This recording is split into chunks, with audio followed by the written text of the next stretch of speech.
Hello students. So today we will study about anti-thyroid drugs. अब anti-thyroid drugs पढ़ने से पहले हमें ये पता होना चाहिए कि थायराइड क्या होता है, right?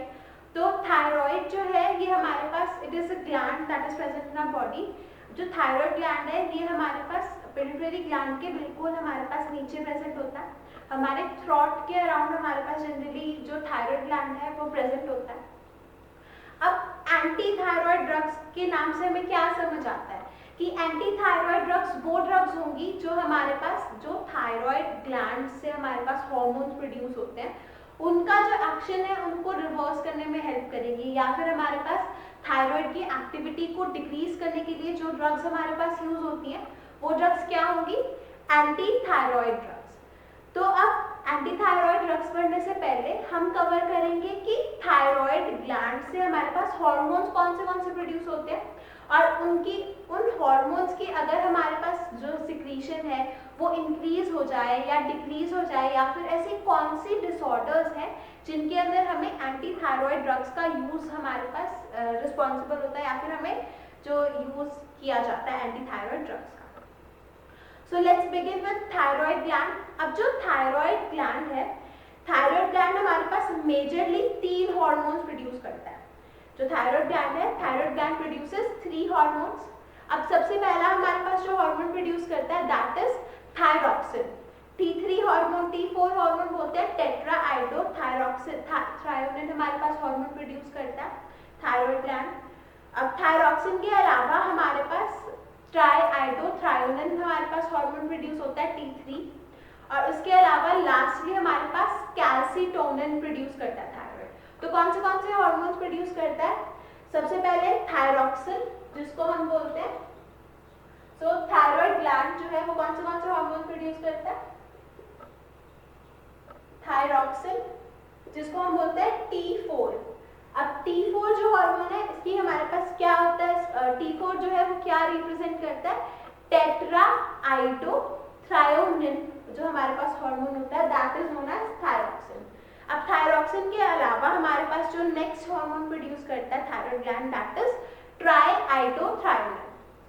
So next hormone is triiodothyronine जिसको हम बोलते हैं T3. और T4, T3 के अलावा हमारे पास नेक्स्ट हार्मोन कौन सा प्रोड्यूस करता है? कैल्सीटोनिन. तो अब हमारे पास आता है कि अब ट्राइआइडोथ्रायोनिन और जो टेट्राआइडोथ्रायोनिन है ये हमारे पास जो थायराइड हार्मोन्स हैं इनकी हमारे पास सिंथेसिस कैसे होती है. तो जो हमारे ये हार्मोन्स हैं, हार्मोन्स हमने जनरली पढ़ा था कि हार्मोन्स जो होते हैं वो हमारे पास प्रोटीनेशियस होते हैं नेचर में, और जो अमीनो एसिड्स होते हैं, अमीनो एसिड्स का जो आयोडीन कंटेनिंग अमीनो एसिड्स होते हैं वो होते हैं हमारे पास थायराइड हार्मोन्स. तो अगर थायराइड हार्मोन्स की बात की जाती है तो जनरली हमारे पास कौन से हार्मोन्स के बारे में रेफरेंस दिया जाता है? हमारे पास थायरॉक्सिन जो हार्मोन है T4, हमारे पास जो ट्राइआइडोथ्रायोनिन हार्मोन है T3, और उसके अलावा कैल्सीटोनिन. और ये जो तीनों हार्मोन्स हैं ये हमारे पास आयोडीन कंटेनिंग हमारे पास अमीनो एसिड्स होते हैं. अगर majorly iodine containing amino acids की बात करें तो उसके अंदर हमारे पास T4 और T3 हार्मोन आता है. अब जो हमारे पास T4 हार्मोन है, जो हमारा T4 जो है या T3 है, जब इसकी सिंथेसिस होती है तो कैसे होती है हमारे पास? फर्स्ट ऑफ ऑल हमारे पास 3 स्टेप्स का प्रोसेस है जो सिंथेसिस का प्रोसेस है थायराइड हार्मोन्स का. तो कौन से 3 स्टेप्स होते हैं हमारे पास? सबसे पहले हमारे पास जो प्रोसेस है that is trapping of iodine. हमारी जो ब्लड स्ट्रीम है उसमें से जो आयोडीन है वो ट्रैप हो जाती है, ठीक है, उसको ट्रैप कर लिया जाता है. और हमारे पास जो ये ट्रैप किया जाता है इसके लिए क्या किया जाता है? आयोडीन जो है ब्लड के अंदर से हमारे पास जो थायराइड ग्लैंड है वो एब्जॉर्ब कर लेता है. और एब्जॉर्ब जब करता है वो कैसे करता है? अगेंस्ट द कंसंट्रेशन ग्रेडियंट जो है वो एब्जॉर्प्शन करता है. अब अगेंस्ट द कंसंट्रेशन ग्रेडियंट यानी कि हमारे पास थायराइड ग्लैंड के अंदर आयोडीन की जो कंसंट्रेशन होती है दैट इज यूजुअली लो, क्योंकि हमारे पास ब्लड के अंदर कॉन्टिन्यूसली जो आयोडीन है उसकी हमारे पास डाइट के बाद हमारे पास डाइट के अंदर सॉल्ट है, सॉल्ट के साथ हमारे पास आयोडीन आ रहा है. अब आयोडीन आयोडीन जो है वो ब्लड के अंदर कॉन्टिन्यूसली हमारे पास रीप्लेनिश हो रहा है या फिर रीस्टोर हो रहा है, तो क्या होगा हमारे पास कि जो हमारा थायराइड ग्लैंड है वो एक्टिव ट्रांसपोर्ट से या फिर एटीपी खर्च के वो क्या करेगा, आयोडीन को एब्जॉर्ब कर लेगा या ट्रैप कर लेगा। अब जब आयोडाइड जो आयन हमारे पास ट्रैप हो जाता है थायराइड ग्लैंड के अंदर, तब हमारे पास नेक्स्ट स्टेप आता है ऑक्सीडेशन ऑफ आयोडाइड। तो हमारे पास नेक्स्ट स्टेप के अंदर क्या हो जाएगा, आयोडाइड जो है वो हमारे पास आयोडीन के अंदर कन्वर्ट हो जाएगा और इसके अंदर हमारे पास क्या हो जाएगी, ऑक्सीडेशन प्रोसेस होगा। अब ऑक्सीडेशन प्रोसेस के अंदर हमारे पास कैसे होगा कि ऑक्सीडेशन जो प्रोसेस है उसके अंदर हमारे पास क्या होगा कि जो हाइड्रोजन पेरोक्साइड या फिर हमारे पास जो थायराइड पेरोक्सीडेज जो हमारे पास एंजाइम है वो रिस्पॉन्सिबल होगी हमारे पास ऑक्सीडेशन करने के लिए आयोडाइड का ऑक्सीडेशन इनटू आयोडीन। अब जब हमारे पास आयोडाइड जो है जब ट्रैप होकर हमारे पास उसकी ऑक्सीडेशन हो जाएगी, तब नेक्स्ट हमारे पास थर्ड स्टेप होता है जो होता है हमारे पास ऑर्गेनिक बाइंडिंग ऑफ आयोडीन। अब ऑर्गेनिक बाइंडिंग ऑफ आयोडीन में क्या होता है, हमने पहले ही डिस्कस करा था कि जो ये थायराइड हार्मोन्स हैं, ये जो हमारे पास T4 और T3 है, ये बेसिकली हमारे पास क्या है, आयोडीन कंटेनिंग अमीनो एसिड्स। तो हमारे पास एक टायरोसिन अमीनो एसिड होता है, टायरोसिन अमीनो एसिड के साथ हमारे पास जो हमारा थायराइड हार्मोन जो हमारे पास आयोडीन है वो कंबाइन कर जाता है, ठीक है। और जब टायरोसिन के साथ जब हमारे पास आयोडीन कंबाइन करेगा तो वो क्या बनाएगा, हमारे पास यहाँ हमारे पास दो कंपाउंड्स बनते हैं टायरोसिन से। टायरोसिन एक अमीनो एसिड है। एक बार दोबारा से रिपीट करते हैं क्या क्या होता है। जब सिंथेसिस होती है हमारे पास थायराइड हार्मोन की, सबसे पहला स्टेप है हमारे पास ट्रैपिंग हो जाती है आयोडाइड आयन की। आयोडाइड आयन जब हमारे पास ट्रैप हो जाता है तो नेक्स्ट स्टेप के अंदर हमारे पास क्या होता है कि आयोडाइड जो है वो हाइड्रोजन पेरोक्साइड या थायराइड पेरोक्सीडेज जो एंजाइम्स हैं उनकी एक्शन की वजह से हमारे पास ऑक्सीडेशन हो जाती है और आयोडीन में कन्वर्ट हो जाता है। अब फिर नेक्स्ट स्टेप है हमारे पास ऑर्गेनिक कंबाइनिंग ऑफ आयोडीन। तो आयोडीन जो है वो टायरोसिन के साथ कंबाइन करती है।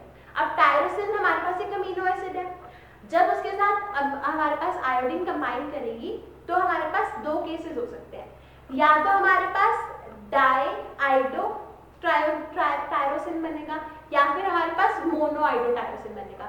मतलब जो टायरोसिन है उस या तो उसके साथ एक आयोडीन कंबाइन करेगा या फिर आयोडीन के साथ हमारे पास दो या फिर टायरोसिन के साथ हमारे पास दो आयोडीन कंबाइन करेंगे। तो अगर दो आयोडीन कंबाइन करेंगे तो हमारे पास डाईआइडो टायरोसिन बनेगा, DIT बोलते हैं उसको, या फिर हमारे पास मोनोआइडो टायरोसिन बनेगा जिसको हम MIT बोलते हैं। तो डाईआइडो टायरोसिन और मोनोआइडो टायरोसिन जो है ये हमारे पास इसकी जो हमारे पास कॉम्बिनेशन का जो प्रोसेस है वो हमारे पास जो थायराइड स्टिमुलेटिंग हार्मोन होता है वो हमारे पास उसको इस स्टेप को हमारे पास कैटालाइज करता है। अब लास्ट स्टेप जो आता है हमारे पास, जब हमारे पास मोनोआइडो टायरोसिन और डाईआइडो टायरोसिन की सिंथेसिस हो जाती है तब हमारे पास लास्ट रिएक्शन होती है कपलिंग रिएक्शन। और कपलिंग रिएक्शन में हमारे पास क्या होता है, डाईआइडो टायरोसिन और मोनोआइडो टायरोसिन जो है अगर वो दोनों अगर मोनोआइडो टायरोसिन डाईआइडो टायरोसिन के साथ कंबाइन कर जाता है तो हमारे पास फॉर्मेशन हो जाती है ट्राईआइडो थायरॉक्सिन की। और अगर हमारे पास दो डाईआइडो टायरोसिन कंबाइन कर जाते हैं तो हमारे पास फॉर्मेशन हो जाती है थायरॉक्सिन की यानी कि T4 हार्मोन की, या फिर हमारा जो टेट्राआइडो थायरोनिन हमारे पास जो हार्मोन है उसकी फॉर्मेशन हो जाएगी। So this was all about the process of synthesis of thyroid hormones. अब नेक्स्ट हमारे पास जो टॉपिक आता है वो आता है कि कंट्रोल कैसे किया जाता है हमारे पास थायराइड सिक्रीशन को। तो जो हमारे पास ये प्रोसेस है थायराइड सिक्रीशन का, थायराइड हार्मोन्स की सिक्रीशन का, इसको मेजरली हमारे पास दो हार्मोन्स इसको कंट्रोल करते हैं। एक तो आता है हमारे पास थायराइड स्टिमुलेटिंग हार्मोन। अब थायराइड स्टिमुलेटिंग हार्मोन जो है ये हमारे पास रिलीज होता है पिट्यूटरी से, ठीक है। पिट्यूटरी क्या करेगा, थायराइड स्टिमुलेटिंग हार्मोन रिलीज करेगा और थायराइड स्टिमुलेटिंग हार्मोन जो है वो फर्दर हमारे पास T4 और T3 की सिंथेसिस करवा देगा। जनरली हमारे पास T4 का जो अमाउंट होता है रिलीज होने का वो ज्यादा होता है और T3 हमारे पास कम अमाउंट में हमारे पास रिलीज होता है। अब जो T3 है, T3 हमारे एक्टिव होता है और हमारे पास ज़्यादा पोटेंट थायराइड हार्मोन है। और जब हमारे पास आयोडीन की डेफिशिएंसी होती है तभी हमारे पास T3 का जो अमाउंट है रिलीज होने का वो हमारे पास ज़्यादा होती है। सो अब एक तो थायराइड स्टिमुलेटिंग हार्मोन है या थायराइड स्टिमुलेटिंग हार्मोन को हम थायरोट्रोपिक हार्मोन भी बोलते हैं। अब TCH के अलावा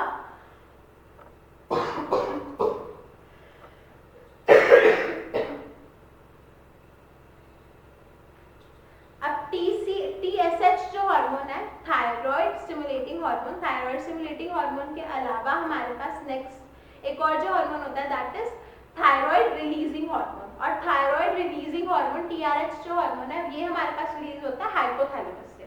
सो बेसिकली हमारे पास जो ये पूरा कंट्रोल ऑफ थायराइड सिक्रीशन का जो हमारे पास प्रोसेस है वो कुछ ऐसे चलता है। हमारे पास इनिशियली हमारे पास जो हाइपोथैलेमस है उससे रिलीज होता है thyroid releasing hormone. Thyroid releasing hormone हमारे पास एक्ट करता है पिट्यूटरी पे, पिट्यूटरी जो है उसके फिर हमारे पास वो रिलीज करता है थायराइड स्टिमुलेटिंग हार्मोन। और फिर जो थायराइड स्टिमुलेटिंग हार्मोन है वो हमारे पास फर्दर T4 T3 को रिलीज कराता है। ठीक है, सो अब नेक्स्ट आता है हमारे पास कि एक्शंस क्या क्या है। जो T4 और T3 हार्मोन्स हैं इनके हमारे पास क्या क्या एक्शंस रहते हैं।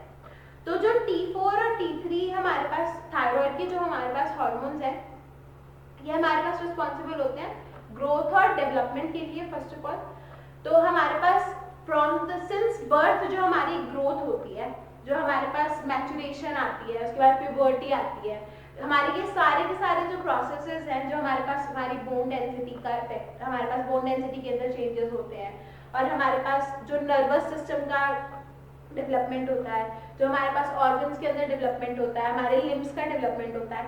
तो ओवरऑल जो हमारी ग्रोथ और डेवलपमेंट है उसके अंदर हमारे पास थायरोक्सिन और ट्राइआइडोथायरोसिन जो है T4 और T3 हार्मोन इसके अंदर रिस्पॉन्सिबल होते हैं। अब ग्रोथ एंड डेवलपमेंट के अलावा हमारे पास जो T4 और T3 हार्मोन हमारे पास हार्मोन्स हैं ये क्या करते हैं, हमारे पास मेटाबॉलिज्म के ऊपर भी इफेक्ट डालते हैं। अब मेटाबॉलिज्म के ऊपर हमारे पास कार्बोहाइड्रेट, प्रोटीन, लिपिड्स इन सब की मेटाबॉलिज्म के ऊपर मार्क्ड इफेक्ट होता है थायराइड हार्मोन्स का। अब थायराइड, अब इसके अंदर हमारे पास क्या होता है कि थायराइड हार्मोन्स की वजह से जब हमारे पास थायराइड हार्मोन हमारे पास रिस्पॉन्सिबल होते हैं लिपोलाइसिस करवाने के लिए। तो लिपिड की जो लाइसिस का प्रोसेस है, ब्रेक डाउन का जो प्रोसेस है उसको हमारे पास T4 और T3 जो हार्मोन्स है वो रिस्पॉन्सिबल होते हैं। उसके अलावा हमारे पास कोलेस्ट्रॉल के मेटाबॉलिज्म के अंदर T4 और T3 हार्मोन्स रिस्पॉन्सिबल होते हैं। जो कार्बोहाइड्रेट्स का जो हमारे पास मेटाबॉलिज्म होता है उसको सिमुलेट करने के लिए हमारे पास रिस्पॉन्सिबल होते हैं। तो अगर किसी पेशेंट के अंदर हमारे पास हाइपरथायरॉइडिज्म हो जाए, हाइपरथायरॉइडिज्म यानी कि थायराइड हार्मोन बहुत ज्यादा ओवरवर्क करना स्टार्ट करते हैं, तो उन पेशेंट्स के अंदर हमारे पास क्या होगा, जो T4 और T3 की अमाउंट में रिलीज है वो बहुत ज्यादा इंक्रीज हो जाएगी।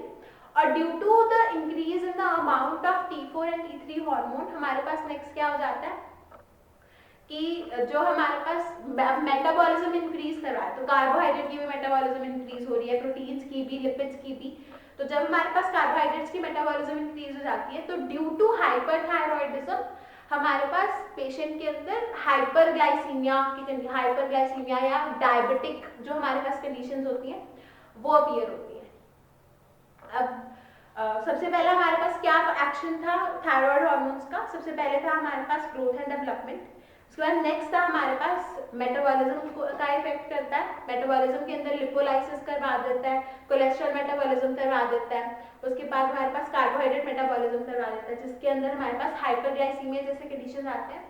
सो इसके अलावा नेक्स्ट हमारे पास जो प्रोसेस होता है दैट इज कैलोरीजेनेसिस।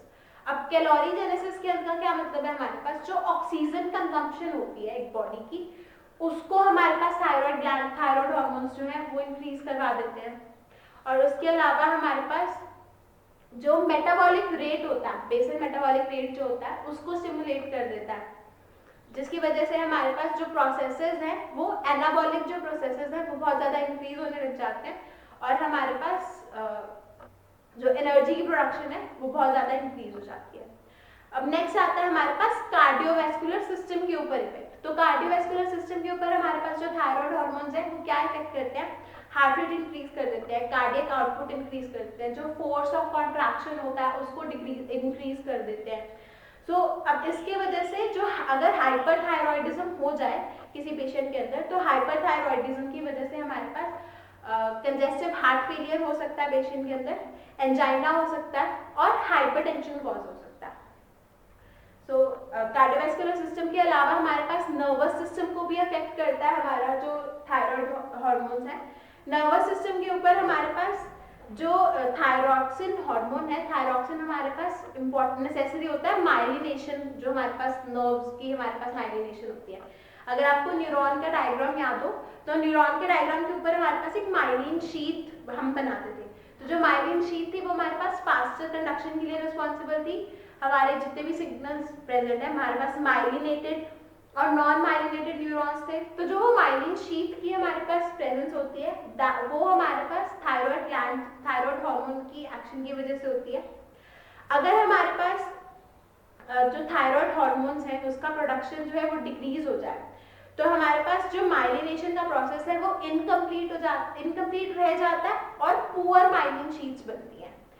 और इसी वजह से हमारे पास अगर किसी पेशेंट के अंदर हाइपरथायरॉयडिज्म हो जाए तो हमारे पास एक्सेसिव माइलिनेशन हो जाती है, जिसकी वजह से हमारे पास पेशेंट के अंदर कन्वर्जन्स और ट्रेमर्स जैसे साइड इफेक्ट्स आते हैं।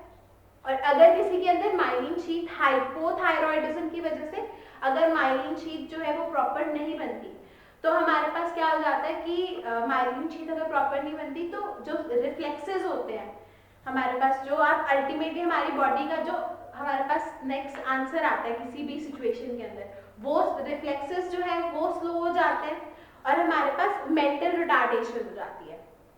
लास्टली हमारे पास जो थायराइड हार्मोन्स हैं वो ब्लड के ऊपर, किडनी के ऊपर और सेक्स ऑर्गन्स जो हैं उनके ऊपर भी इफेक्ट करते हैं और हमारे पास इनफर्टिलिटी कॉज कर सकते हैं, मीनोरेजिया कॉज कर सकते हैं जो थायराइड हार्मोन्स हैं।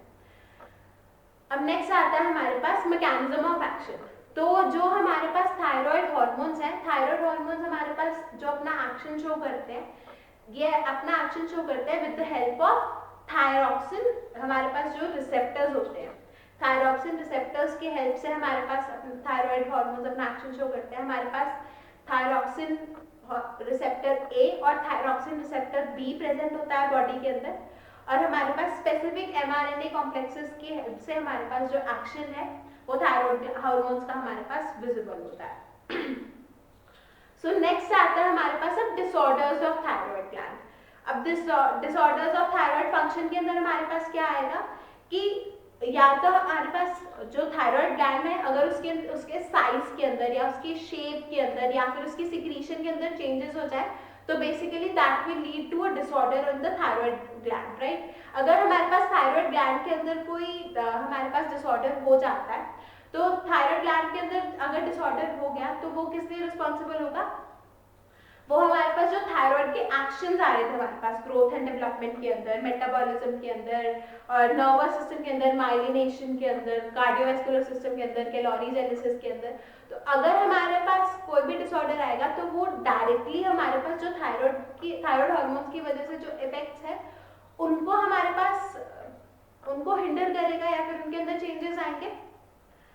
सो हमारे पास सबसे पहले बात करते हैं थायराइड हाइपोफंक्शन की। अब थायराइड हाइपोफंक्शन की बात होती है, हाइपो मतलब हमारे पास रिड्यूस या डिक्रीज बोलते हैं। तो अगर हमारे पास जो थायराइड ग्लैंड है उसके अंदर हमारे पास रिडक्शन हो जाए सिक्रीशन के अंदर तो हमारे पास कौन सी कंडीशंस होती हैं, सबसे पहले उसके बारे में बात करते हैं। तो हाइपोफंक्शन के अंदर हमारे पास सबसे पहले जो डिसऑर्डर हो जाता है दैट इज कॉल्ड एज क्रिएटिनिज्म।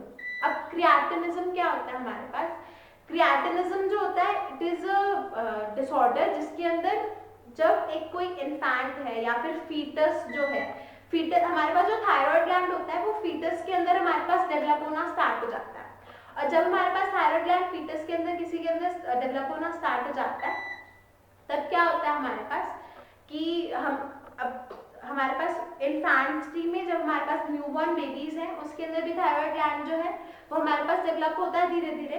तो अगर डेवलपमेंट थायराइड ग्लैंड के डेवलपमेंट के टाइम पे अगर कोई ना कोई डिसऑर्डर आ जाए तो हमारे पास क्या हो जाता है, क्रिएटिनिज्म कॉज हो जाता है। और क्रिएटिनिज्म की वजह से हमारे पास थायराइड ग्लैंड जो है वो प्रॉपरली डेवलप नहीं हो पाता। और जब थायराइड ग्लैंड हमारे पास प्रॉपरली डेवलप नहीं हो पाएगा इन द बेबीज, जो हमारे पास न्यूबॉर्न बेबीज है उनके अंदर कुछ टाइम के बाद हमें पता विद इन फ्यू डेज हमारे पास उस बेबी के अंदर हमारे पास जो अगर किसी बेबी के अंदर क्रिएटिनिज्म है तो उस बेबी के अंदर हमें बहुत जल्दी पता चल जाएगा, सिम्टम्स शो करने लग जाएगा। हमारे पास मेंटल रिटार्डेशन शो हो जाती है, उसके अलावा ड्वार्फिज्म हो जाता है अगर हमारे पास क्रिएटिनिज्म का ट्रीटमेंट ना हो। और हमारे पास within few weeks of life हमारे पास ट्रीटमेंट स्टार्ट कर देना चाहिए। और हमारे पास जो सबसे क्रिटिकल जो फंक्शन है वो माइलिनेशन का फंक्शन है। अभी हमने पढ़ा कि नर्वस सिस्टम के अंदर हमारे पास जो थायराइड ग्लैंड है उसका क्या फंक्शन होता है, वो माइलिन शीथ बनाने के लिए रिस्पॉन्सिबल होता है न्यूरॉन्स की। तो अगर हमारे पास माइलिनेशन नहीं होगी न्यूरॉन्स की तो क्या हो जाएगा, हमारे पास जो मेंटल रिटार्डेशन हो जाएगी, ड्वार्फिज्म हो जाएगी, ग्रोथ प्रॉपर नहीं होगी। और उसके अलावा हमारे पास जो मेटाबॉलिज्म का प्रोसेस था, जो हमारे पास एनर्जी प्रोवाइड कर रहा था, वो प्रॉपरली नहीं होगा। और अल्टीमेटली जो हमारे पास बेबी है उसका जो हमारे पास बोथ मेंटल और फिजिकल जो डेवलपमेंट है वो हमारे पास स्टॉप हो जाएगा। सो अब उसके अलावा हमारे पास जो नेक्स्ट कंडीशन हो जाती है थायराइड ग्लैंड के अंदर जब हमारे पास चेंजेस हो जाते हैं, या हमारे उस कंडीशन को हम बोलते हैं हाइपोथायरॉयडिज्म। अब हाइपोथायरॉयडिज्म क्या होता है हमारे पास, जब एडल्ट्स के अंदर थायराइड सिक्रीशन के अंदर हमारे पास डेफिशिएंसी हो जाए तब उस कंडीशन को हम बोलते हैं हाइपोथायरॉयडिज्म। और हाइपोथायरॉयडिज्म अगर हमारे पास सिवियर हाइपोथायरॉयडिज्म हो जाए तो उस कंडीशन को हम बोलते हैं मिक्सीडेमा। अब मिक्सीडेमा के अंदर क्या हो जाता है, हमारे पास बहुत बार ऐसा होता है कि पेशेंट जो है अगर सिक्रीशन कम हो जाएगा तो बॉडी क्या करती है, थायराइड ग्लैंड का साइज इंक्रीज कर देती है कॉम्पेंसेट करने के लिए थायराइड ग्लैंड की हमारे पास सिक्रीशन को। लेकिन हमारे पास थायराइड ग्लैंड का साइज इंक्रीज हो जाता है लेकिन हमारे पास जो सिक्रीशन है वो फिर भी हमारे पास कम रहती है। तो उन केसेस के अंदर हमारे पास क्या हो जाता है, नॉन टॉक्सिक गॉइटर कॉज हो जाता है। और गॉइटर हमारे पास जो डिसीज है उसके अंदर क्या होता है, जब हमारे पास जो थायराइड ग्लैंड की सिक्रीशन तो डिक्रीज है लेकिन जो साइज ऑफ थायराइड ग्लैंड है वो हमारे पास इंक्रीज है। अब हमारे पास जो हाइपोथायरॉयडिज्म है वो होता किस वजह से है, या तो हमारे पास जो थायरोट्रोपिक हार्मोन है या थायराइड स्टिमुलेटिंग हार्मोन है उसके लेवल्स जो है वो डिक्रीज्ड है, या फिर हमारे पास जो पिट्यूटरी ग्लैंड है उसका फेलियर हो गया है, या फिर हमारे पास हाइपोथैलेमस के अंदर फेलियर हो गया है। उस वजह से हमारे पास डिपेंडिंग अपॉन कि क्या रीजन है हाइपोथायरॉयडिज्म का, हमारे पास प्राइमरी, सेकेंडरी और टर्शरी हाइपोथायरॉयडिज्म हो सकता है। और जो हमारे पास मिक्सीडेमा का जो केस है उसके अंदर हमारे पास हम या तो हमें सर्जिकली रिमूव करना पड़ता है थायराइड ग्लैंड, या फिर हम क्या करते हैं आयोडीन से हम डिस्ट्रक्शन कर देते हैं थायराइड ग्लैंड की। और हमारे पास मिक्सीडेमा के अंदर जो स्किन है वो कोल्ड और ड्राई हो जाती है, और हमारे पास जो हैंड्स, फेस और फीट है ये पफी हो जाते हैं। हमारे पास हेयर लॉस स्टार्ट हो जाता है, फिटीग हमारे पास हो जाता है, स्पीच के अंदर डिस्टर्बेंसेस आनी स्टार्ट हो जाती है, हमारे पास पुअर एपेटाइट हो जाती है, मेंस्ट्रुअल इरेगुलरिटीज हो जाती हैं अगर मिक्सीडेमा, अगर हमारे पास सिवियर हाइपोथायरॉयडिज्म हो गया। और अगर हमारे पास मिक्सीडेमा को ट्रीट ना किया जाए तो हमारे पास एक कंडीशन आ सकती है बॉडी के अंदर which is known as myxoedema coma. और मिक्सीडेमा कोमा के अंदर क्या होता है, ये जो हमने ऊपर सारे के सारे साइड इफेक्ट्स पढ़े कि हमारे पास मेंटल रिटार्डेशन है, उसके अलावा स्लो स्पीच है, फिटीग है, लॉस ऑफ हेयर है, उसके अलावा हमारे पास जो पेशेंट है वो मिक्सीडेमा की वजह से हमारे पास कोमा में चला जाएगा। और हमारे पास उसके अलावा मिक्सीडेमा के अंदर हमारे पास कार्डियक फेलियर हो सकता है। और हमारे पास अभी जो हाइपोथायरॉयडिज्म का जो हमारे पास डिसीज है, हाइपोथायरॉयडिज्म की ट्रीटमेंट के अंदर हम जनरली क्या यूज कर सकते हैं, हम डायरेक्टली थायराइड हार्मोन्स जो है उनके सप्लीमेंट्स दे सकते हैं, थायराइड हार्मोन्स यूज किए जा सकते हैं। सो नेक्स्ट लेक्चर के अंदर we will study about the drugs which are used for the treatment of hypothyroidism, और उसके अलावा नेक्स्ट उसके अलावा हम पढ़ेंगे एंटी थायरॉयड ड्रग्स के बारे में।